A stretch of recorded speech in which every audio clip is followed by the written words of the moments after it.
Before watching the video, please subscribe to the channel and press the bell icon. Video को पूरा देखने से पहले चैनल को सब्सक्राइब करें और बेल आइकन दबाएं। जय भीम, नमो बुद्धा। द कलर बोर्ड के धम्मा टॉक में आप सभी का स्वागत करती हूँ। वर्षा की शुरुआत हो गई है। सभी किसान अपने खेतों में बुआई कर रहे हैं। सृष्टि इस तरह से हरी भरी चमक कर उठी है जैसे मानो बारिश के पानी में नहा कर निकली। हर तरफ ऐसे लगता है जैसे कोई हरा गालीचान बिछा। इतना सुंदर और प्रफुल्लित वातावरण। वैसे बुद्धिज्म में भी इस वर्षा काल का अपना ही एक अलग महत्व है, जिसे वर्षावास इस नाम से भी जाना जाता है, जो कि बुद्ध के काल से ही हम देख रहे हैं कि लोग मनाते हैं। So since Buddha's period, Varshavaas is being celebrated. So this whole period of rainy season is being celebrated as Varshavas. So what basically this Varshavas is? What do Buddhist lay people or the monks or nuns do in this period? Let us talk about it in today's Dhamma Talk. We have Bhikkhuni Vijaya Maitreya ji with us. Namaste Bhante ji. जय भीम। बंदे जी, आज का जो विषय है हमारा वर्षावास पे, तो हम सबसे पहले तो यही जानना चाहेंगे कि वर्षावास और वर्षा काल, क्या ये दोनों शब्द एक जैसे? एक बार मैं इंग्लिश में हमारे दर्शकों को बताना चाहूंगी। The first question I have asked is whether Varshavas and Varshakal is the period of rainy season.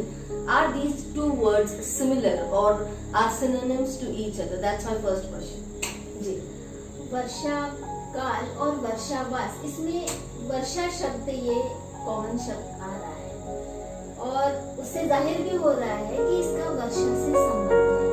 वर्षा मतलब बारिश। इन 12 महीनों में 4 महीने वर्षा काल होता है, मतलब बारिश होती है। और इस बारिश की वजह से रास्ते में पानी भर जाता है या रास्ते में कीचड़ हो जाता है, जीव जंतु बाहर आते हैं और नई घास भी उगाती है। तो ये बहुत सारे परिवर्तन होते हैं। वैसे तो तुमने बड़ा सुंदर वर्णन किया है कि वर्षा शुरू होती है तो सृष्टि बड़ी सुंदर दिखाई देती है, लेकिन उसके साथ साथ ये भी चीजें होती है। तो ऐसे समय में किसी का भी रास्ते से आवागमन करना, चलना फिरना दुष्कर हो जाता है। तो जो भिक्खु भिक्खुनियां धम्म के प्रचार के लिए एक जगह से दूसरी जगह आना जाना करती थी, तो उनको ये दिक्कतें आती थी कि वो कैसे आना जाना करें। तो ऐसे में बुद्धा ने उन्हें कहा कि वर्षा ऋतु में या वर्षा काल में उन्होंने बाहर नहीं जाना चाहिए, धम्म प्रचार के लिए एक ही जगह पर रहना चाहिए। वैसे तो विनय पिटक में इसका जो रीजन दिया हुआ है वह ये रीजन दिया हुआ है कि वर्षा काल में नई घास उगाती है और जीव जंतु भी बाहर निकलते हैं, तो भिक्खुओं के चलने से उनके पैर के नीचे ये दबकर मरते हैं। ये एक रीजन दिया गया है और इस वजह से बुद्धा को उन्होंने शिकायत की थी कि तुम्हारे भिक्खुओं के चलने से ऐसा ऐसा होता है। बुद्धा ने भिक्खुओं को उस समय इस कारण से कहा था कि तुम्हें बारिश में बाहर नहीं जाना चाहिए। इस तरह से इसकी शुरुआत हुई थी। मैं बिल्कुल इस प्रश्न पर आऊंगी कि शुरुआत क्यों, कब और कैसे हुई, किन हालातों में हुई, बट मैं चाहूंगी कि हमारे दर्शकों को मैं अंग्रेजी में बता दूं कि जो बंदे जी ने कहा, so the 4 months in a year where rains happen, so that is called as Varsha Kal, the period of rains, and Varshavas is like residing at a place during this rainy season because they cannot go outside to give sermons. Who? The monks, the nuns, the bhikkhus and the bhikkhunis. So after that I would like to know how this culture took place. तो बंदे जी, हम जानना चाहेंगे कि किन परिस्थितियों में बुद्ध को ये नियम बनाना पड़ा कि वर्षा में भिक्खु या भिक्खुनी बाहर नहीं जाना चाहिए, और क्या ये नियम की तरह ही देखा गया?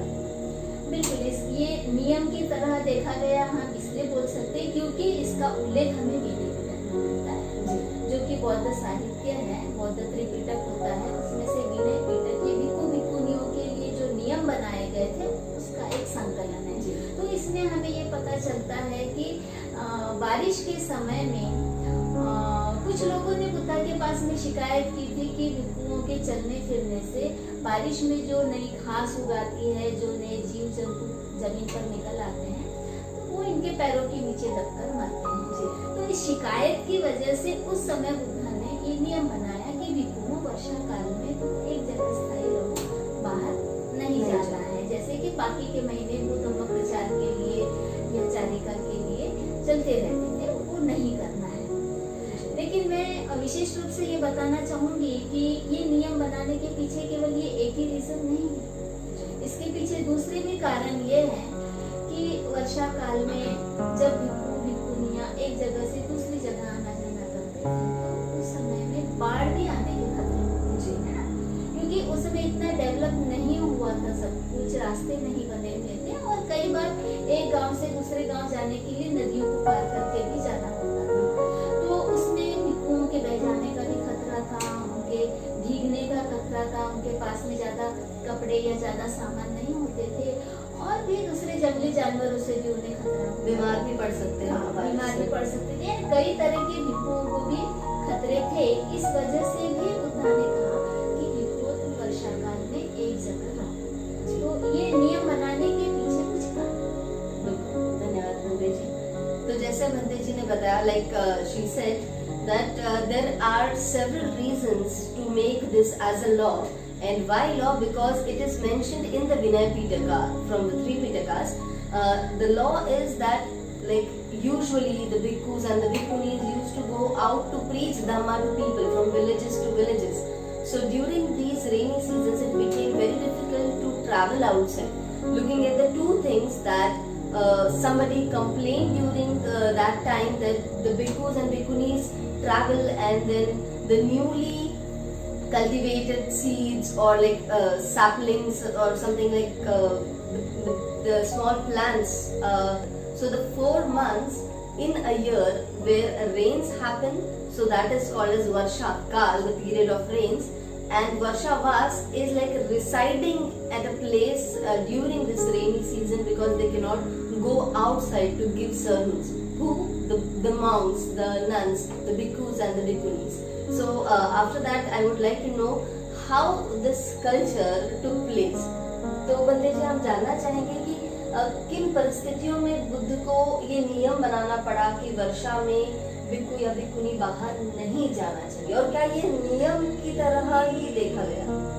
बिल्कुल, ये नियम की तरह देखा गया, हम इसलिए बोल सकते हैं क्योंकि इसका उल्लेख हमें विनय पिटक में मिलता है, जो कि बौद्ध साहित्य है, बौद्ध त्रिपिटक होता है, उसमें से विनय पिटक ये भिक्षु भिक्षुनियों के लिए जो नियम बनाए गए थे उसका एक संकलन है। तो इसमें हमें ये पता चलता है कि बारिश के समय में कुछ लोगों ने बुद्धा के पास में शिकायत की थी कि भिक्षुओं के चलने फिरने से बारिश में जो नई घास उगाती है, जो नए जीव जंतु जमीन पर निकल आते हैं, तो वो इनके पैरों के नीचे दबकर मरते हैं।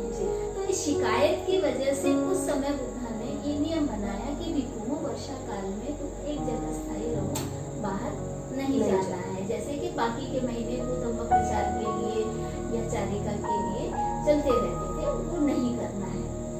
लेकिन मैं विशेष रूप से ये बताना चाहूंगी कि ये नियम बनाने के पीछे केवल ये एक ही रीजन नहीं है, इसके पीछे दूसरे भी कारण ये है कि वर्षा काल में जब भिक्षु भिक्षुनियां एक जगह से दूसरी जगह आना जाना करते थे, तो उस समय में बाढ़ भी आने के खतरे होते थे, क्योंकि उस समय इतना डेवलप नहीं हुआ था, सब कुछ रास्ते नहीं बने हुए थे, और कई बार एक गांव से दूसरे गांव जाने के लिए नदियों को पार करके भी जाना होता था।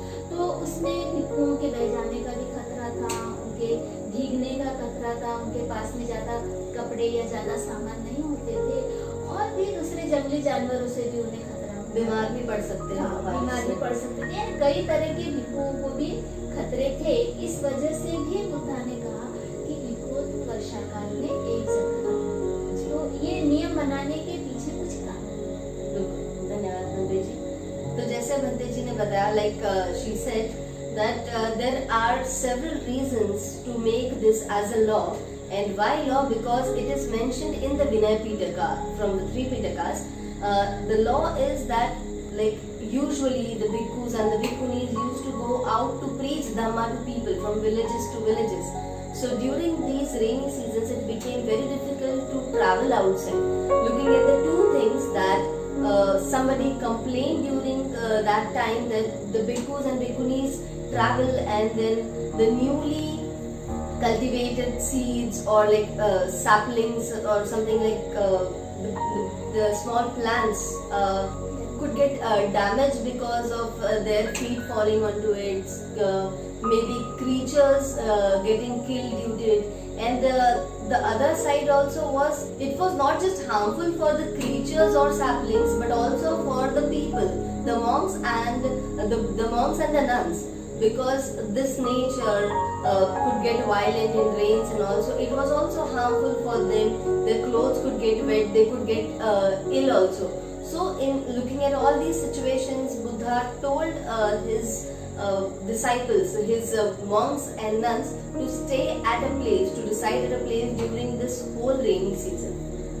बंदे जी, मैं आपसे जानना चाहूंगी कि जैसे बुद्ध ने कहा कि एक जगह रुकना चाहिए, बाहर नहीं जाना है इस वक्त, तो क्या उन्होंने ये भी बताया कि एक जगह ठहर कर उन्हें क्या करना है?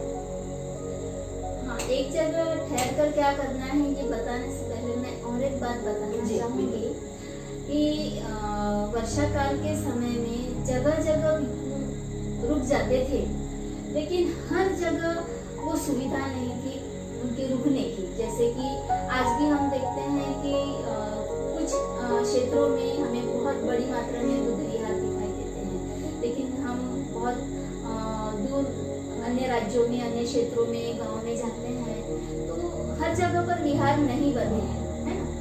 तो उस समय भी ऐसा था कि हर जगह विहार नहीं होते थे, तो ऐसे समय में भिक्षु या भिक्षुनी उपासकों के घर में भी ठहर सकते थे। एक प्रसंग है, इसका मैं बिल्कुल शेयर करना चाहूंगी कि एक बार भिक्षु आनंद को आम्रपाली ने अपने घर में वर्षावास के लिए इनवाइट किया था।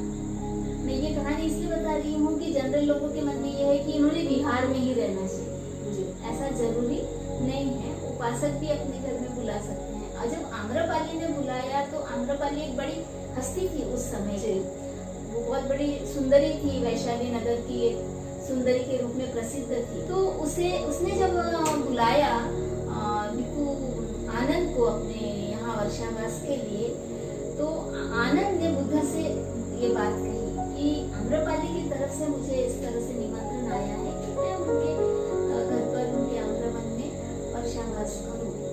तो उस समय बुद्धा ने उन्हें उत्तर दिया था कि आनंद, तुम उनके यहाँ जाकर वर्षावास कर सकते हो। क्यों? क्योंकि मुझे तुम पर पूरा विश्वास है कि तुम सदाचार का पालन करने वाले हो। मतलब फर्क पड़ता है कि कौन व्यक्ति कैसा है और वो कहाँ पर उचित तरीके से रह सकता है। आनंद के चरित्र के बारे में हमें इससे पता चलता है कि बुद्ध उसे परमिशन दे रहे एक सुंदरी के यहाँ वर्षावास करने के।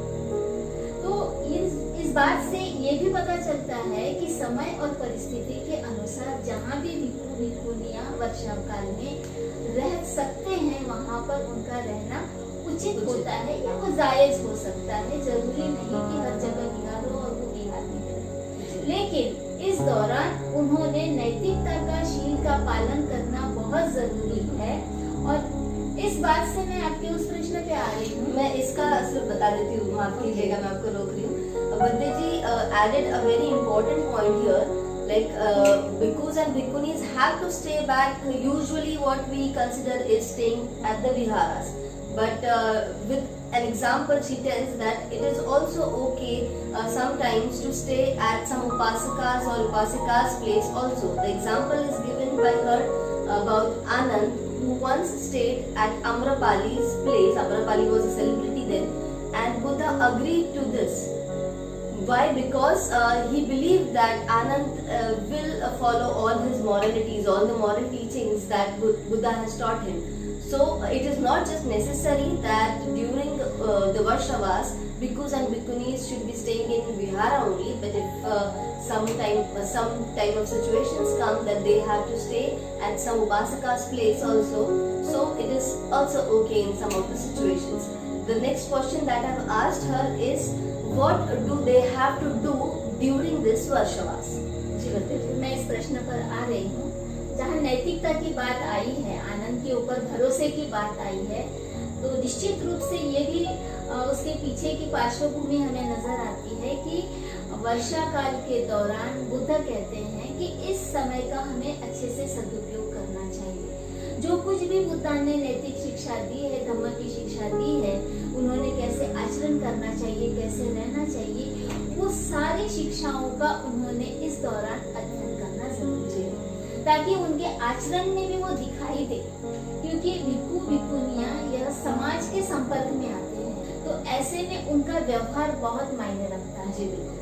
और उनका व्यवहार लोगों के साथ में सही हो और वो लोगों को सही तरीके से सही बातें उपदेशित कर सके, इसलिए बुद्ध कहते हैं कि वर्षा काल के दौरान भिक्खु भिक्खुनियों ने जितने भी धर्म की शिक्षाएं हैं उनका पाठ करना चाहिए, उसको बार बार दोहराना चाहिए और उस पर चर्चा करना चाहिए। अलग अलग जगह पर कहीं एक भिक्खु रह सकता है, कहीं 2 रह सकते हैं, कहीं 3 रह सकते हैं, समूह में रह सकते हैं, जैसे वहाँ पर परिस्थिति और सुविधा उपलब्ध हो उस तरीके से, यानी ग्रुप स्टडी की तरह चर्चा करके। तो मिलकर, अगर एक से ज्यादा है तो वो मिलकर उस धम्म का, उन शिक्षाओं का अध्ययन करें। तो ये वर्षा काल के दौरान करने के लिए बुद्ध आदेश देते हैं कि ये करना बहुत जी धन्यवाद। What she is telling that during this whole period of Varshavas, the bhikkhus and bhikkhunis are expected to have a revision of all the study that they have learned till yet, whatever the Buddha has told, whatever the Buddha has taught them.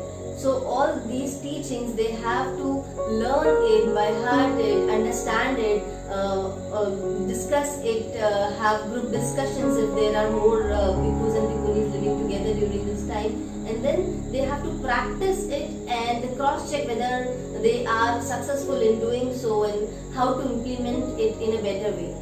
बंदे जी, मेरा अगला जो सवाल है, मैं ये जानना चाहूंगी कि जैसे इस वक्त भिक्खु भिक्खुनी बाहर नहीं जा रहे हैं, तो बुद्धिज्म का एक और कल्चर है कि जो भिक्खु भिक्खुनियां होते हैं वो चारिका करते हैं, वो बाहर जाते हैं तब जाकर ही उन्हें भोजन मिलता है, वो धम्म दान देते हैं, लोगों को देशना देते हैं और बदले में भोजन लेते हैं। तो जब बाहर नहीं जा पा रहे हैं तो उनके भोजन की व्यवस्था का क्या? बिल्कुल, वर्षावास में जब भिक्खु बाहर नहीं जा सकते हैं या भिक्खुनियां बाहर धर्म प्रचार के लिए नहीं जा सकती है, वैसे ही भोजन की चारिका के लिए भी नहीं जा सकती है। तो ऐसे में उपासक उपासिकाओं का फर्ज बनता है कि वो बिहार में या जहाँ भी वो लोग रुके हैं, जहाँ उनकी व्यवस्था है, वहाँ जाकर उनको भोजन दान करें। लेकिन आज हम देख रहे हैं, उसका एक बिगड़ा हुआ रूप देख रहे हैं कि वर्षावास को एक अंधश्रद्धा की तरह लिया जा रहा है और उपासक उपासिकाएं उनको अपने घर पे भोजन के लिए बुला रहे हैं। ठीक है, नजदीक में है तो कोई दिक्कत नहीं है, बिहार के आसपास में है और जा सकते हैं, जाने में कोई दिक्कत नहीं है तो कोई बात नहीं। लेकिन अगर उसको अंधश्रद्धा में लेकर कर रहे हैं कि मेरे घर में आएंगे तो पुण्य संचय होगा, उनके कदम हमारे घर पे लगेंगे तो हमारा घर पावन होगा, ये सब अंधविश्वास है, ऐसा कुछ नहीं है। भोजन लेना ये इंसान की जरूरत है और उसको पूरा करना है। जैसे भिक्खु भिक्खुनियों की भोजन एक आवश्यकता है शरीर के लिए, उसी तरह से उपासक उपासिकाओं की भी एक आवश्यकता है कि वह अपने बुद्धि को भोजन दे, जो कि भिक्खु भिक्खुनियां इस दौरान देने का काम करती है। मतलब धम्म का ज्ञान देना। धम्म का ज्ञान देना। उपासक उपासिका जब उनको भोजन दान देते हैं तो भिक्खु भिक्खुनियां उनको धम्म का दान देती है, यानी बुद्ध ने जो शिक्षाएं दी है वो उनको बताते हैं ताकि वो भी अपना आचरण सुधार सके और वो भी अपना कल्याण कर सके। तो क्या इस दौरान जब वो चारिका करने या देशना देने बाहर नहीं जाते, तो जब वो भोजन लेकर बिहारों में आते हैं तो उस वक्त कोई धम्म देशना का कोई अरेंजमेंट होता है? बिहारों में जब भी उपासक उपासिका जाते हैं, वो कम संख्या में हो या अधिक संख्या में हो, भोजन के उपरांत उनको धम्म देशना दी जाती है, या नहीं देते हैं तो देना चाहिए। और उपासकों ने भी केवल ऐसा नहीं कि हमने अब इनको भोजन पहुंचा दिया है, अब हमारा काम खत्म हो गया, नहीं, उपासकों में भी इसमें दिलचस्पी रखनी चाहिए कि हम भिक्खु से कुछ न कुछ धम्म की दीक्षा ले। अभी ऐसे हमारे कई अनुभव आए हैं कि एक फॉर्मेलिटी की तरह बिहार में भोजन लाकर देते हैं और चले जाते हैं, जो कि सही नहीं लगता है। जब भी भिक्खु भिक्खुनी को भोजन दान देते हैं तो वहाँ आदर के साथ बैठकर उनसे कुछ न कुछ धर्म का ज्ञान देना भी जरूरी है। बंते जी, कुछ ऐसे भी वीडियोस हमने देखे, शायद आपने भी देखे हो कि जैसे अभी हम इसी बात पर चर्चा कर रहे हैं कि वर्षा काल में वर्षा हो रही है तो चारिका नहीं की जाती, लेकिन कई सारे वीडियोस हैं, फॉरेन के हैं, भारत के भी हैं, कि वर्षा में भी वो लोग चारिका कर रहे हैं और उपासक उपासिकाएं भी सड़क पर आकर उसी बड़ी बारिश में उन्हें दान दे रही है और नीचे सड़क पर ही त्रिवार वंदन भी कर रही है। तो ये जो रूल जो बुद्धा ने बताया था उससे काफी विपरीत लग रहा है। बिल्कुल, ये अभी हम यही कहेंगे कि धर्म एक विकृत रूप ले रहा है। ये एक तरह से अंधश्रद्धा है।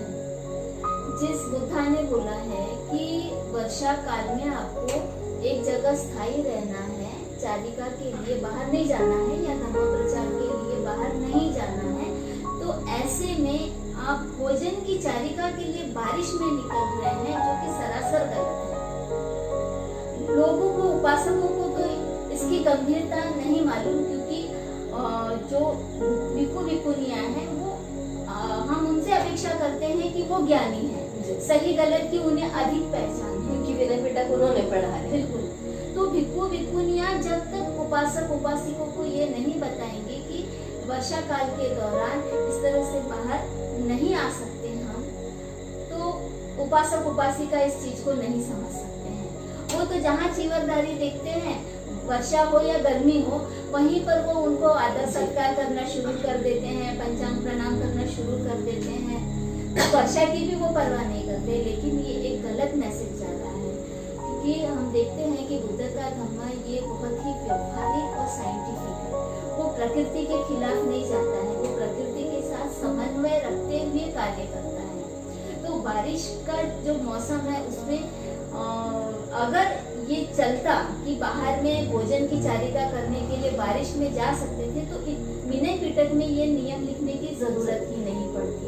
लेकिन जब वो नियम बना हुआ है और बारिश से बहुत सारे प्रॉब्लम्स भी होते हैं, मतलब बारिश में जो खाना है जो ऐसे वो पकड़ कर चलते हैं वो भी पानी से खराब हो सकता है ना, गीला हो सकता है। भिक्खु भिक्खुनियां भी बारिश में भीग सकते हैं, और जो उपासक उनको देने के लिए आते हैं वो भी भीग सकते हैं। और बारिश में हम कह नहीं सकते कि कब बारिश रौद्र रूप ले ले, और उसमें ऐसे मौसम में सड़क पर पंचांग प्रणाम करना ये बिल्कुल गलत लगता है। हाँ, हमारा कर्तव्य है कि हम उपासकों के मन से इस तरह की अंधश्रद्धा को दूर करें और उन्हें धर्म की व्यवहारिकता को समझें। धन्यवाद बंते जी।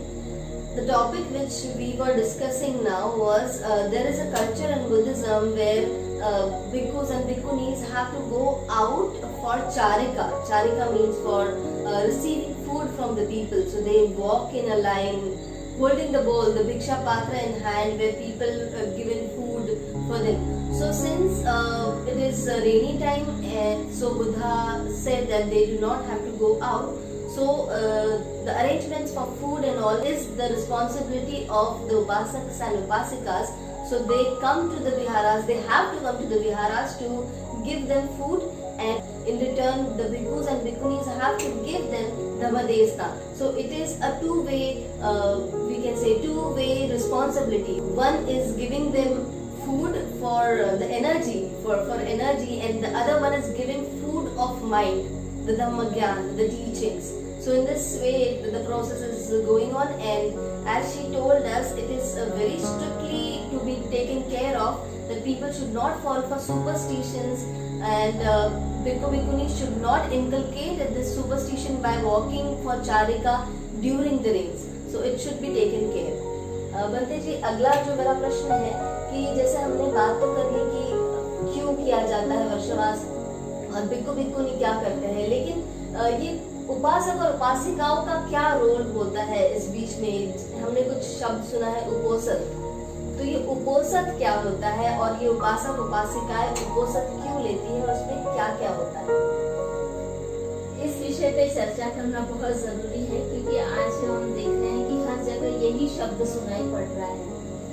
जहाँ देखो वहाँ सब बोलते हैं वर्षा काल में हमने उपोषण लिया है, हमने उपोषण लिया है। साल के ये जो 4 महीने हैं इसमें ही ये शब्द सुनाई देता है, बाकी के 8 महीने ये शब्द बिल्कुल सुनाई नहीं देता है कि हमने उपोषण लिया है। जबकि हम देखते हैं विनय पिटक के अनुसार, विनय पिटक ने महावग्ग में उपोषण स्कंद गाया है और उसमें उपोषण की शुरुआत कब और कैसे हुई इसके बारे में जानकारी दी। तो उपोषण की शुरुआत ऐसे हुई कि एक बार राजा बिंबिसार इस तरह से चिंतन कर रहे थे, तो चिंतन में उनके ध्यान में ये आया कि उस समय बुद्धा के समय कहते हैं कि 62 प्रकार की विचारधाराएं थी। अन्य विचारधाराओं के जो परिव्राजक या सन्यासी है वो अपने धर्म का प्रचार प्रसार करने के लिए इकट्ठा होते हैं। तो महीने के जो विशिष्ट दिन होते हैं जैसे अमावस्या, पूर्णिमा या अष्टमी या चतुर्दशी, ऐसे दिनों में अन्य विचारधाराओं के जो परिव्राजक या सन्यासी है वो इकट्ठा आते हैं और लोगों को उपदेश देते हैं। और जिसकी वजह से उपदेश सुन सुनकर उनके अनुयायियों की संख्या बढ़ती है। ये राजा बिंबिसार ऐसे विचार करते हैं कि इनके अनुयायी कैसे बढ़ रहे हैं, क्योंकि ये इस तरह से इकट्ठा आकर लोगों को उपदेश देते हैं। तो उनके मन में ये लगा कि जो श्रमण गौतम है या बुद्ध है, तो उनके जो शिष्य है, जो भिक्षु है, वो इस तरह से इन दिनों इकट्ठा क्यों नहीं होते हैं, लोगों को उपदेश क्यों नहीं देते हैं। यदि वो भी इस तरह से इकट्ठा आकर लोगों को उपदेश देने लगे तो इनके भी अनुयायी बढ़ेंगे, इनके भी उपासक बढ़ेंगे, इनके भी धर्म का प्रचार प्रसार अच्छी तरह से होगा लोगों में। तो ये विचार जैसे ही राजा बिंबिसार के मन में आता है तो उसके बाद में वो तुरंत बुद्ध से मिलने जाते हैं, जो कि राजगृह के पांडव पर्वत पर रुके हुए थे। तो वहां पर जाकर वो बुद्ध से मिलते हैं और अपने विचार उनको बताते हैं कि मेरे मन में ऐसा ऐसा आया ये सब देखकर। बुद्ध को भी उनका विचार ये सही लगा और बुद्ध ने कहा बात आपकी सही है, मैं भिक्षुओं से ये कहूँगा। और उसके बाद में उन्होंने भिक्षुओं को बुलाकर इस बात को समझाया कि जैसे अन्य विचारधारा के लोग या प्रचारक इकट्ठे होते हैं और उपदेश देते हैं, ऐसे ही तुमने भी करना चाहिए। तो उन्होंने महीने के 4 दिन बताया था, 2 अष्टमी, एक चतुर्दशी और एक पूर्णिमा। उस समय ऐसे 15-15 दिनों का पखवाड़ा गिना जाता था। 15 दिन इसको पखवाड़ा कहते हैं। हाँ, महीने को 2 भागों में बांटा जाता था। तो उसमें 2 अष्टमी आते हैं, यानी 8वां दिन। तो इन दिनों आप लोगों ने इकट्ठा होना है और लोगों को उपदेश देना है। अब भिक्षुओं ने ये सुना और उसको शुरू कर दिया, अमल करना शुरू कर दिया। लेकिन उन्होंने क्या किया, भिक्षुओं ने केवल लोगों इकट्ठा होना शुरू किया। इकट्ठा होकर वो चुपचाप बैठने लगे। तो उपासक उनको आकर मिलने लगे, तो उपासकों को लगा कि ये भिक्षु लोग इकट्ठा आकर केवल बैठे रहते हैं, कुछ बोलते नहीं है, हमको कुछ धर्म बताते नहीं है। तो फिर लोगों ने बुद्ध के पास में शिकायत की कि ये कैसे भिक्षु है जो हमको कुछ भी देशना नहीं दे रहे हैं। फिर बुद्ध ने वापस भिक्षुओं को बुलाया और फिर से समझाया कि आपको केवल इकट्ठा होना नहीं है, बल्कि लोगों को उपदेश भी देना है। तो उपदेश देने के लिए दोबारा उनको समझाने के बाद में फिर भिक्षुओं ने उपदेश देना शुरू किया। इन महीनों के 4 दिन इकट्ठा हो गए। लेकिन पता ये चलता है कि भिक्षुओं को उपदेश देना नहीं आ रहा। फिर बुद्धा के पास में शिकायत पहुंचती है। तब बुद्धा के मन में ये आता है कि ऐसा क्यों हो रहा है। तो उनके ध्यान में ये आता है कि भिक्षु लोग जो शिक्षाएं मैंने दी है उसको सही तरीके से याद नहीं कर रहे हैं या उसको सही तरीके से नहीं समझ रहे हैं, तो इनको अब ये बताना पड़ेगा। तो फिर से बुद्धा उनको बुलाते हैं भिक्षुओं को और उनसे कहते हैं, पाति मुख्य शब्द आया है इसके लिए, पाति मुख्य करने के लिए। अब पाति का मतलब है पूर्व का और मुख्य का मतलब है मुख्य। अब कुछ लोग उसका अनुवाद जो संस्कृत में करते हैं उसको मोक्ष कह दिया है, लेकिन राहुल सांस्कृत्यायन जी समझाते हैं कि इसका मतलब मोक्ष नहीं बल्कि मुख्य होता है। बुद्धा के समय में उसको मुख्य के रूप में ही लिया गया है। और इसका पूरा मतलब ऐसा होता है कि अब तक पूर्व में मैंने जो कुछ भी तुम्हें सिखाया है उसे तुम्हें दोहराना है, आवृत्ति करना है, मतलब रिवीजन करना है, दोहराना है बार बार, ताकि तुम जब लोगों के बीच में उपदेश देने के लिए जाओ तो सही तरीके से लोगों को वो चीज बता सको, उसमें कोई गड़बड़ियां ना हो। तो इसी को पातिमोक्ष कहा गया है। अब हम देख रहे हैं कि शुरू से लेके अब तक, मतलब जहाँ राजा बिंबिसार ने मिलने की बात की, मतलब लोगों को उपदेश देने की बात की, वहां से लेकर पातिमोक्ष तक बुद्ध ने बार नियमों को बदला है, मतलब उसने संशोधन किया है, जिसे अमेंडमेंट के लॉज बनते थे। मतलब जैसे जैसे गलतियां नजर आती थी वैसे वैसे बुद्ध उसमें सुधार करके एक नया नियम बनाते चले जाते थे। मतलब बड़े ही फ्लेक्सिबल थे वो। हाँ, और वहाँ पर जब वो पातिमोक्ष का विचार जब उनके मन में आता है तो वो कहते हैं कि ये जो भिक्षु लोग इस तरह से आवृत्ति करेंगे शिक्षाओं की और विनय की, तो यही सही मायने में उनका उपोषण कम होगा। अच्छा, हम अब उपोषण शब्द पे आ रहे हैं जी। इस शब्द का अर्थ क्या हुआ? ये जो पूरी प्रोसेस है उसका अर्थ। बिल्कुल, ये पूरा प्रसंग विनय पिटक में पढ़ने से ये ध्यान में आता है कि उपोषण ये भिक्षु भिक्षुनियों के लिए है, उपासकों के लिए नहीं है। अच्छा। और उपोषण का मतलब है कि भिक्षुओं ने इकट्ठा होकर जो कुछ भी धम्म की शिक्षाएं और विनय की शिक्षाएं ली है उसका रिवीजन करना, उसे दोहराना, उसका पाठ करना, उसे समझना, समझकर उसको याद करना और फिर लोगों को वो उपदेश देना। यानी ये 3 प्रक्रियाएं आती हैं। इसमें एक मुख्य प्रक्रिया पातिमोक्ष में ये भी आती है कि इस दौरान उन्हें बार बार अपने आचरण को भी जांचना है। मतलब जो गलतियां होती है उन गलतियों को, जो साथ में भिक्षु रह रहे हैं वो वरिष्ठ भिक्षु भी हो सकते हैं, तो उनके सामने अपनी गलतियों को स्वीकार करना और दोबारा वो गलती नहीं करेंगे इसकी प्रतिज्ञा करना। और वो गलतियां दोबारा ना हो इसलिए विनय का भी पाठ करना। दूसरी बात ये कि मैं ये पहली बात अंग्रेजी में बता दूं दर्शकों को हमारे, काफी लंबी बात की। I hope I do not skip anything out of it. So when I asked that we listen to the word uposak, that the upasaks and upasikas say that during this Varshavas they are taking uposak. So what this uposak exactly means? So this uposak basically what Bhikkhuni tells us is not for the upasaks and upasikas but for the bhikkhus and bhikkhunis. It is basically kind of taking an oath to revise, to come together. So there happened a series of situations where it was expected from the bhikkhu bhikkhunis to explain dhamma to people where they couldn't do it properly. So some situations of complaints going back to Buddha, and then Buddha teaching the bhikkhu bhikkhunis once again that what they have to do. So the final teaching of Buddha to the bhikkhu bhikkhunis was that during this Varshavas period that we already told, that Buddha has taught them, it's kind of learning, revising, practicing all this, and this is also called as Patimoksha, wherein a Pati is like the past and Moksha is Mukhya. Mukhya means the main. So they have to repeatedly practice this. And also there is one more thing in this Uposak, which is kind of confession. So when the bhikkhu bhikkhunis come together, stay during this whole period of Varshavas, so there might be some senior bhikkhu bhikkhunis also, so they can confess that they couldn't do some of the teachings properly or successfully, and then they pledge that they will not be repeating any kind of mistake that they have done previously, and they take oath not to repeat it. I hope that I haven't skipped anything. Kunti ji मैंने कुछ छोड़ा तो नहीं इसमें से.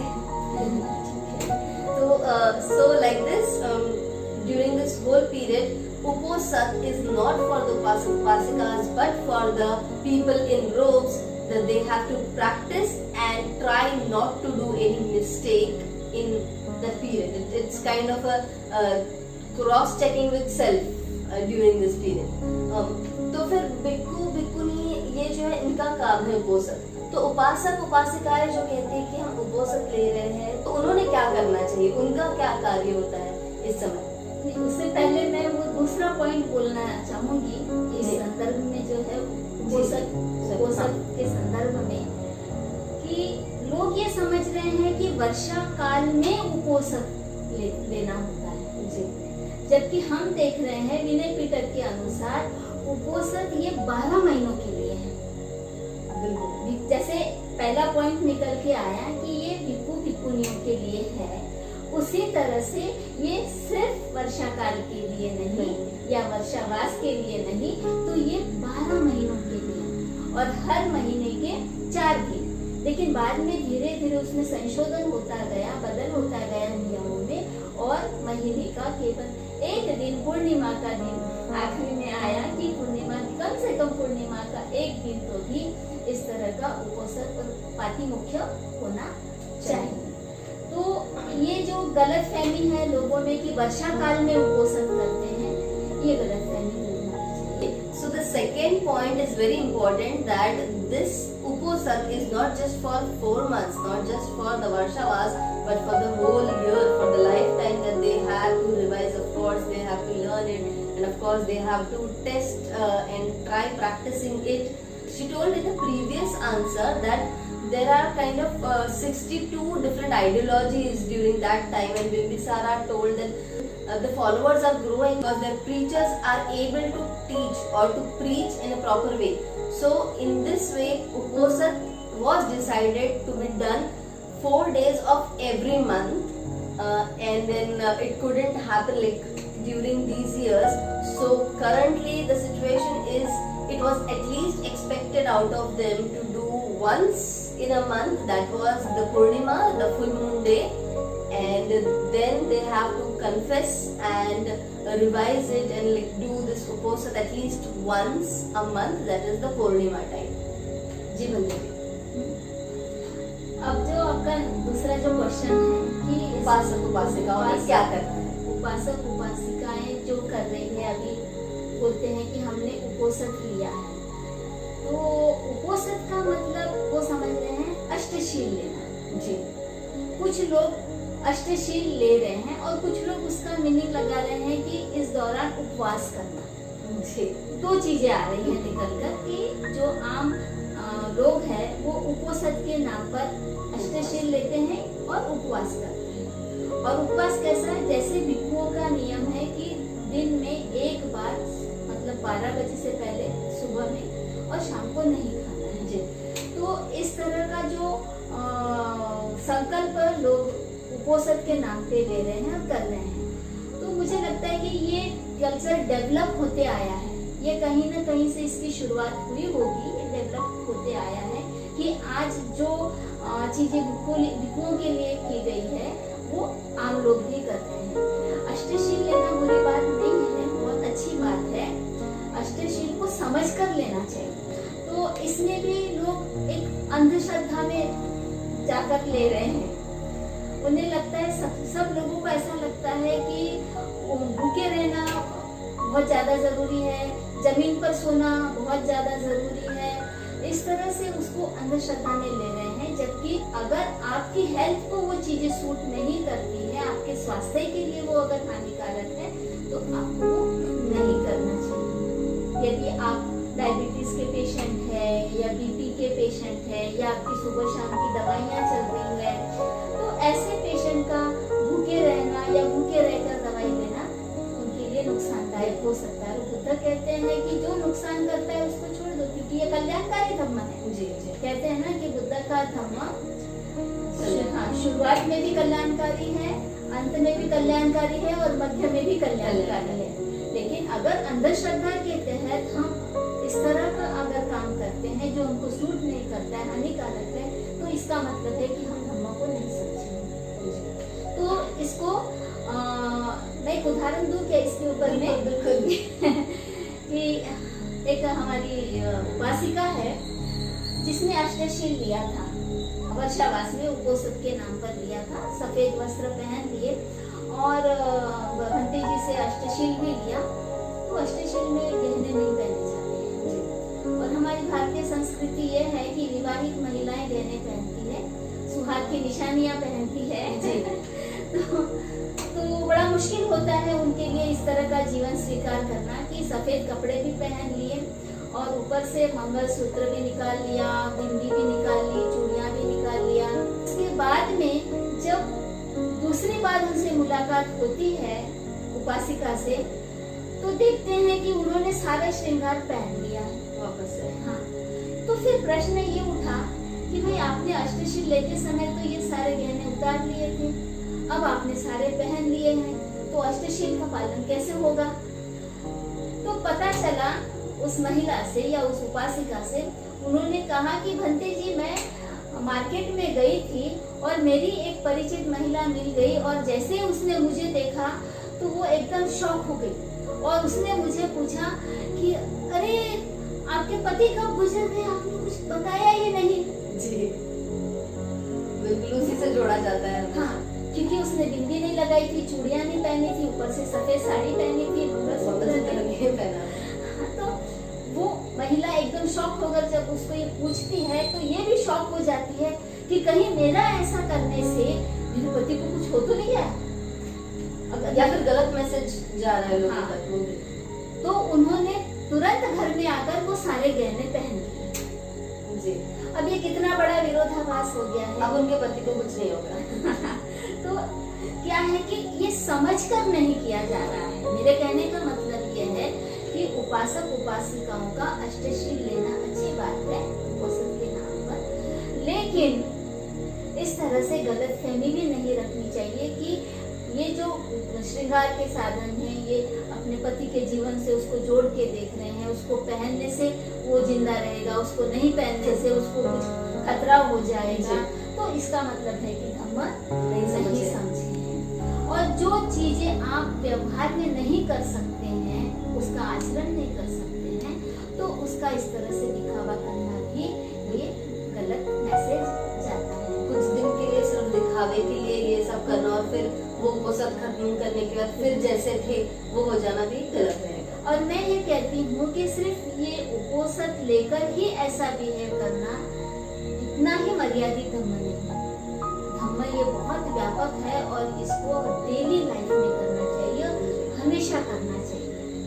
मतलब जीवन के सारे दिन हमने उपोषण करना चाहिए।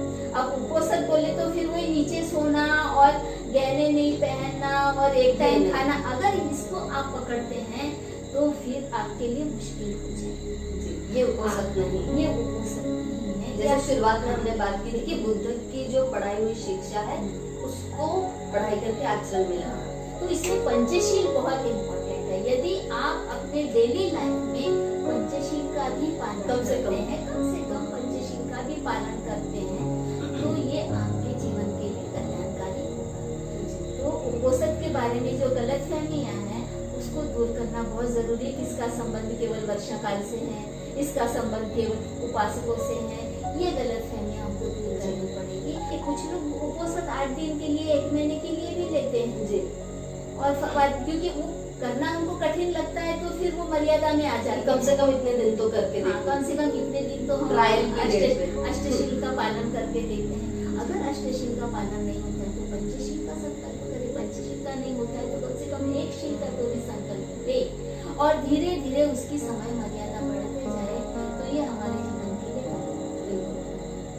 I would like to tell that we were discussing about what the upasak and upasikas have to do during this Varshavas. So when she tells that the upasak upasikas usually say that they have taken uposak, they try to follow ashtashil.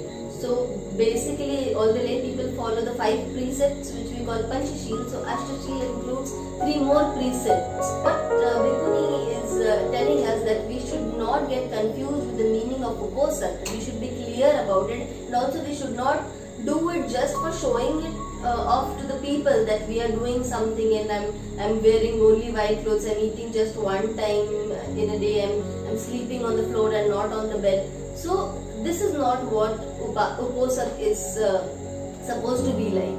Also she says that if the upasaks and upasikas, the lay people also want to do uposak, so they should do what just like what the bhikkhus and bhikkhunis are doing, like revising and learning Buddha's teachings and not go for all these other things that might look as superstitious. So our Dhamma is for the betterment of all. So that should be taken into consideration and no superstitions should be brought in the culture of Buddhism. That's what she told. वृद्धि चंद्र, आप क्या कुछ बताना चाहेंगे कि इस वर्षावास में हमारे उपासक उपासिकाओं ने क्या करना चाहिए? क्योंकि मुझे लगता है कि लॉकडाउन की वजह से अब शायद बिहारों में जाना या इकट्ठा होना भी काफी मुश्किल सा नजर आता है, तो क्या होना चाहिए इस लॉकडाउन वाले वर्षावास में? अभी जो परिस्थितियां हमारे देश में है, लॉकडाउन है, कोरोना बीमारी भी फैल रही है, ऐसे में हमें अधिक सुरक्षित रहने की ज़रूरत है, अपने बचाव करने की ज़रूरत है। जहाँ जहाँ बिहारों में भिक्खु भिक्खुनियाँ हैं, उन्हें भी अपना ध्यान रखना है कि हम लोग कहीं भी अधिक मात्रा में इकट्ठा ना हो, इस बात का बहुत ध्यान रखना है। उन्हें भोजन तो पहुँचाना है, लेकिन अधिक मात्रा में इकट्ठा नहीं हो रहा है। हम लोग बहुत इमोशनल हो जाते हैं और इमोशनल होकर और दूसरा अंधविश्वास में पुण्य संचय के नाम पर हम भिक्षुओं के पास में जाते हैं और भीड़ करते हैं, उनका आशीर्वाद मांगते हैं।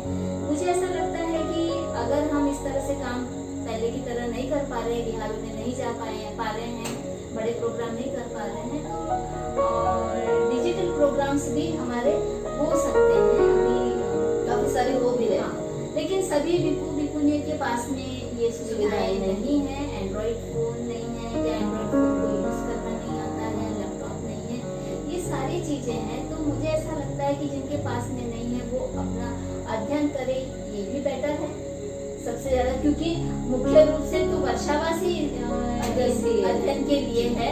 और रिसर्च वर्क करे, अध्ययन करके और लिखे उसको, जो कुछ भी वो अपने रिसर्च में पाते हैं उसको लिखे, और जितना हो सकता है सोशल मीडिया पर उसे शेयर भी करें, ये भी हो सकता है, करवा भी सकते हैं, करवा भी सकते हैं। जहाँ सुविधा हो एंड्रॉइड फोन को यूज करने की, डिजिटली मीटिंग लेने की या देशना देने की, वहाँ वो कर सकते हैं। जहाँ सुविधा नहीं है वहाँ पर वो खुद अध्ययन करें। और सबसे बढ़िया पाती मुख्य एक में भी हो सकता है। मैंने विनय पीटन में पढ़ा है कि कहीं कहीं एक सिंगल भिक्खु या भिक्खुनी है तो वो खुद ही ध्यान साधना करके अपने आप को जांचे कि मैंने कितना धम्म सीखा है, कितना धम्म मेरे आचरण में आया है और मुझे कितना इम्प्रूव करने की जरूरत है, कितना सुधार करने की जरूरत है, ये अकेले भी कर सकते हैं। और उपासक उपासिकाएं अपने घर में रहते हुए भी धम्म का अध्ययन कर सकते हैं और अपने घर परिवार में खुशहाली ला सकते हैं। Like what she said, so since it is lockdown, it's COVID-19 period, so the first thing is our priority should be taking care of ourselves, our health, and not get emotional or do not fall for superstitions that we have to do uposat, we have to do Varshavas, and we have to gather together, go to Bhikkhu or Bhikkhuni, and then so we have to take care of the things and the situations, learn, write, whatever we are learning, we can write what she said. To both Bhikkhu Bhikkhunis and Upasak Upasikas, they can research and they can express their views on it by writing it. If there are facilities to go live or record the videos or do online conferences or live Dhammadesna, if it could be managed, then it's good. It also can be done. Like we have seen since past 3 months that Bhikkhu Bhikkhunis are also giving Dhammadesnas through Facebook lives or other conference video calls or something like that.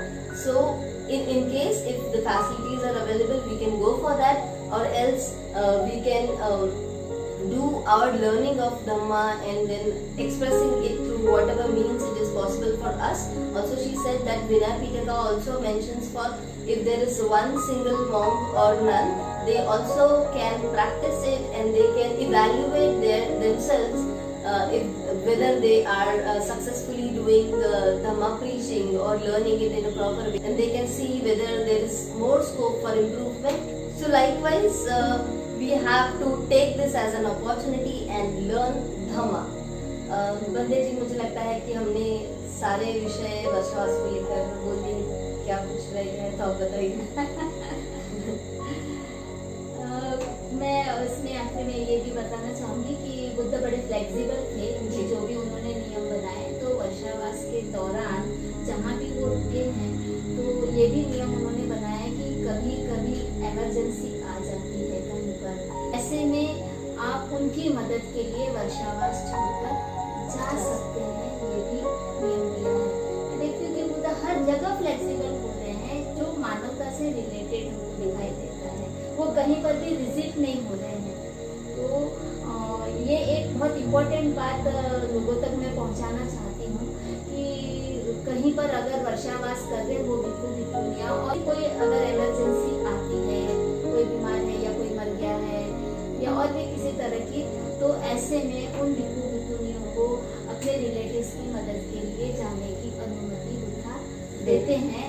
दूसरा, बुद्धा ने ये भी बोला है कि जहाँ पर respect नहीं मिलती है, जहाँ पर अच्छे से भोजन नहीं दिया जाता है या भोजन नहीं मिलता है, या जहाँ का भोजन पानी सूट नहीं करता है, तो ऐसे में भी वो उस जगह को छोड़कर दूसरी जगह वर्षवास में जा सकते हैं। तीसरी बात ये कि अगर वहाँ का एटमॉस्फेयर खराब हो गया, जहाँ वो रुके हैं वहाँ बाढ़ आई है या कुछ भी डिजास्टर हुआ है, तो ऐसे में भी वो सुरक्षित स्थान पर उस वर्षावास को छोड़ के जा सकते हैं। ऑब्वियस चीजें हैं। हाँ, इतनी व्यवहारिक चीजें हैं, फिर भी समझने में दिक्कत मतलब होती उसे है। रिजिट ही लिया जाता है कि हाँ। वर्षवास में यहाँ पर हाँ। हमें यहाँ से नहीं जाना चाहिए। हाँ, ऐसा भिक्खु भिक्खुनी में भी हमें कट्टरता दिखाई देती है, उपासकों में भी अज्ञानतावश कट्टरता दिखाई देती है। तो इस कट्टरता को उन्होंने छोड़ देना चाहिए, क्योंकि बुद्धा ने कहीं भी कट्टरता नहीं दिखाई। समय, परिस्थिति और जरूरत के हिसाब से डिसीजन लेने की वो छूट देते हैं। What she says is Buddha was a very flexible person. He made every rule for the betterment of the people. So it is not rigid to follow any rule as a rule. So during Varshavas also, the bhikkhu or bhikkhuni, if in any case the weather or food or anything is not suitable for him or her or for his or her health, so they can shift to another place during Varshavas. So it is not that they cannot move out of that place during Varshavas and it is very strict to stay at that place only. Even if their family members need them due to any health issues or something, so they can go there. So Buddhism is very flexible. It just looks at what is better, what is correct, and what kind of decision will be best during that situation. बंदे जी बहुत बहुत धन्यवाद देना चाहूंगी मैं। Thank you so much. जय हिंद, नमो बुद्धाय। तो इसी तरह से और भी विषयों पर हम धम्मा टॉक में बात करते रहेंगे। We'll be taking up very important issues. We'll try to make videos on it. So please subscribe to the channel. Press the bell icon to never miss any notification about our show, and do like and share this video with your friends and family. Thank you. Jai Hind. For more such videos, please subscribe to the Color Board and press the bell icon. ऐसे ही और videos के लिए the colour board को subscribe करें और साथ ही bell icon दबाएं।